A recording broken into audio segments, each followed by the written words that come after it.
Bon, qui ça veut dire? Qu'est-ce que ça veut dire? Hein? What does that mean? Ma parle ensemble avant ou bien dire qu'on soit gen ménage. Bon, qui me lé mou gen ménage.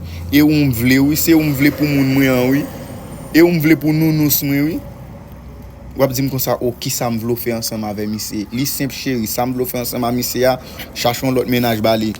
Et puis vinn joindre nouveau marou, m'pa attendre. M'pa gen toute patience ça yo. M'pa attendre, vinn joindre moi. Et puis sou pou ka joindre moun pour monsieur tout, gon ti dame bo la kala m konnen ki singo, on aller on placer yo ensemble.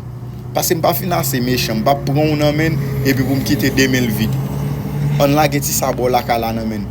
Après ça bon, qui j'on permettre tout dire comme ça pour ça m'pa prendre ti sabot la kala ki singo. Bon m'getan fait choix de ou. On y en attendant n'a plaguer ça nan men avant de joindre moun li besoin li même. On ça m'zou et puis m'pa gen tout parole ça ensemble avant. M'pa gen patience ça. Dégage vinn joindre moi pas faire me prendre temps. Fais rapide, fais rapide.